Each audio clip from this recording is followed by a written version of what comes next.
Hey guys, Shantanu here. In this video, I am going to summarize some of the key insights from a very nice book called The Millionaire Fast Lane. Right? This is the book. When I read the title, I thought that this book was going to be tacky, but when I read it, I think it's probably one of the best books I have ever read on how to build a business that makes a lot of money.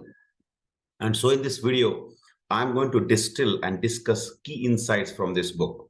I'm going to be breaking it down to 5 key takeaways and also the 5 commandments of building a business that can make you rich very quickly. So lesson number 1. Now, this is a very important lesson in the book, is that we want to avoid the slow lane. So what he mentions is there are 3 paths in life. One is the sidewalk, one is the slow lane, and of course, one is the fast lane. So basically, we want to avoid the slow lane. And the author points out that getting rich quickly is like often seen as a scammy thing. Oh, it's a get quick rich scheme, but actually it's not a get rich quick. That's the problem. It's the get rich easy. That's the real problem. He says it is very much possible to get rich, and that is why we are talking about the millionaire fast lane. It is very possible to get rich quick, but it's not at all possible to get rich easy. So please understand the difference. So if someone is trying to sell you that is easy to get rich, that is a scam and you should avoid it. We saw that in India when a lot of people introduced the MLM schemes or crypto schemes, etc., how a lot of people have lost money, right? So one of the interesting things he talks about the book is the idea that there are 3 paths through life. As I mentioned before, these paths, number 1 is the sidewalk. Now, the sidewalk is basically where people are living paycheck to paycheck, and who don't have a lot of money. So basically, the sidewalk are the people who are like laborers or, the people who are only depending on every month's salary to really live. So I'm not going to talk a lot about that because I think everybody knows the kind of struggle it might be, when people are going to live in the sidewalk. But the second path is very interesting. And the second path through life is the slow lane. Because if you follow the slow lane, you can still get rich. And the slow lane is perhaps what your parents told you or what their generation stood by, which is the slow lane.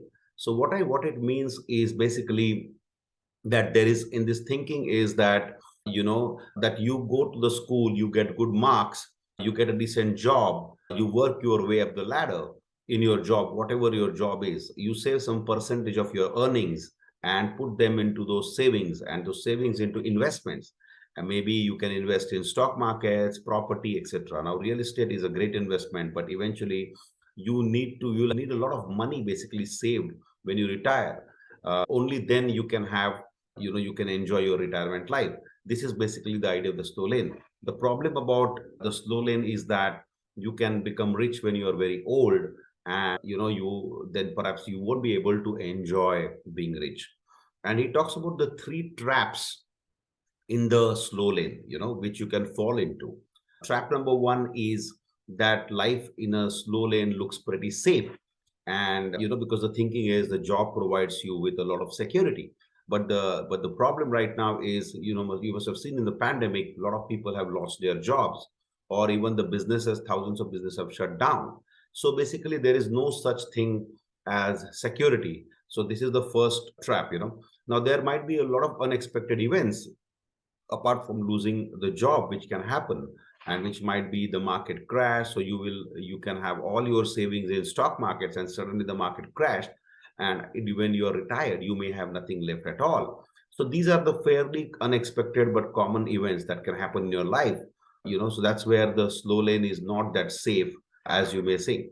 The second trap that slow laners can fall into is that idea that you can build your intrinsic value enough, then you will get rich. So, for example, these are the people who think, okay, I worked my job for a few years. Now I'm going to go and get a master's degree. And then I have to spend thousands and thousands of dollars to get an MBA. Because once I have that degree, then I will be worth more to my future employer. But the problem with that sort of thinking is that it's not really the fast lane approach to building wealth.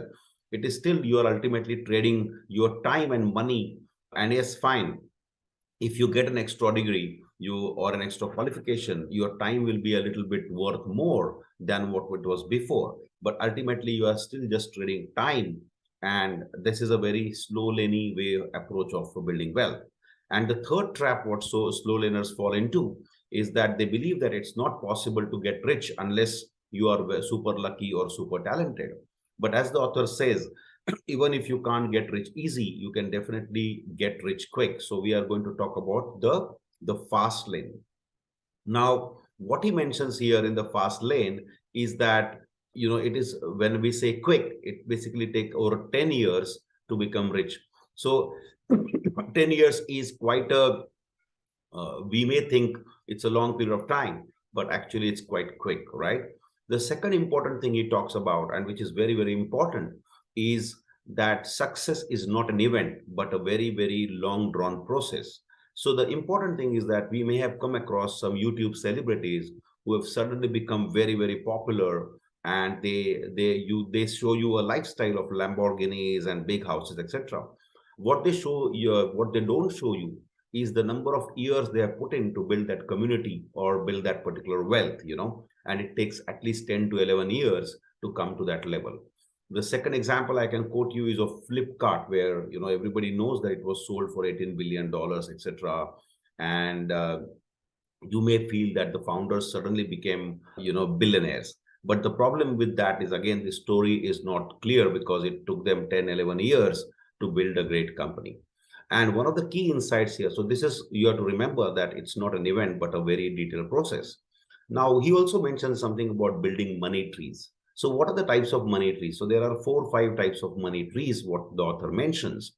One of them is the rental system. Now, what it means is that if I have a car, if I have a fleet of cars, then instead of I spending any single time, I can just rent the cars out and I will be able to get a great income. It also applies to office, commercial space, property, real estate, residential apartments, all that kind of stuff. The second part of a money tree you can build is through licensing. So if you, a lot of music composers, for example, you create one hit song and then you can get royalties every time the music is played. So this is a part of licensing. The third is very, very interesting, that you can also build a distribution system. So for example, Amazon is one of the largest distribution systems.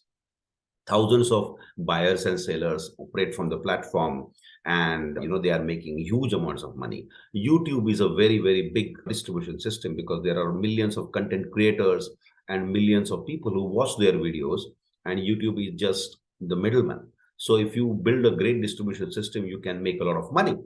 And the fourth money tree is the content tree. So for example, I can create an online course and then I don't have to be there, but I can still make millions and millions of rupees if the course content is great and I can find a lot of buyers, right? So these are the 4 types of money trees what you need to build if you really want to become rich very quickly. The second insight he says is you have to become a producer and not a consumer. So consumer mindset will never make you rich. So for example, as when we are young kids, right from the beginning, we are told to keep consuming products. What's there on your birthday? Let's celebrate your birthday. This is all about consuming. Like typically, if you have a consumer mindset, if you go like I was recently at a restaurant, I love the food. And as a consumer mindset, it immediately the thought came to my mind that wow, this is such a great food. I can, when I have a party at my home, I can invite my friends and then I can order from this particular restaurant. But if I have a producer mindset, then what I'm going to do is maybe I will think, how do I actually help this guy, this restaurant, become a multi-chain restaurant? Can we connect him to a cloud kitchen, etc.? So you need to have a producer mindset and not the consumer mindset if you really want to get rich quick. The second important point is that you have to show commitment and not just an interest, right? So many people are, everybody's interested in making money, but very, very few people are actually committed to building that particular business, right? Or, creating that money tree. So we have to be very careful that only interest is not enough. You need to do things that other people are not willing to do. And you need to work very hard to build a great business. But remember, working hard doesn't have to be very boring and scary. You can work long hours and it still can be fun. So if you develop a great culture, etc., if you have great friends who are encouraging to you, you can still work hard and become quite rich. And the last, as I mentioned before, I'm going to talk about 5 commandments from the book that will help you build a great business. So number one commandment is the commandment of need. So you need to find a business which really caters to some specific need, some specific problem. And people have to, and the problem has to be large enough where people are willing to pay money for that particular problem to be solved, right? The second is commandment of entry. That means whatever business you are building, you have to make sure that it has got a very high barrier to entry. So what it means is, suppose if I have a barber shop, it's very easy for anybody to replicate what I'm doing. But if I build a software, which has got some IP, or if I patent something, now it creates a very, very high barrier to entry. And that will keep making a lot of money for you. So for example, building Google has a very, very high level of entry because it's very, very difficult to build such a powerful search engine. So that is what. The third point is commandment of control. So you should be always in control of your sales process. And that is very, very important. Or any systems, if you build a business, your business should run without you. But at the same time, you should have enough control over the business. You should be able to tweak certain things. You should be able to optimize that business. And that is very, very important. And that's where, if you are into multi-level marketing, etc., the problem with that is you don't have any control because you are dependent on somebody else who is going to sell your product. Then the commandment is the commandment of scale. So what it is basically is that it has to be a scalable business. So you cannot make a lot of money if you are a small boutique. If you are just a one barber shop, for example, you will not be able to make a lot of money. You will have to build a chain. Then there is the law of affection. What he means by that is you will need to impact many, many more people if you really want to build a great business. So that's very important. You can't sell lemonade to the people in your society and expect to become rich. And the last and the most important thing is the commandment of time. So it's important that it should not take a lot of your time. If you really want to experience freedom, then you don't have to trade the time. And it should actually free up a lot of your time.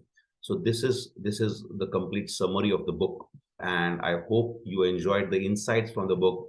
And I look forward to seeing you again in my next video. Thank you so much. Have a wonderful day ahead. Thanks.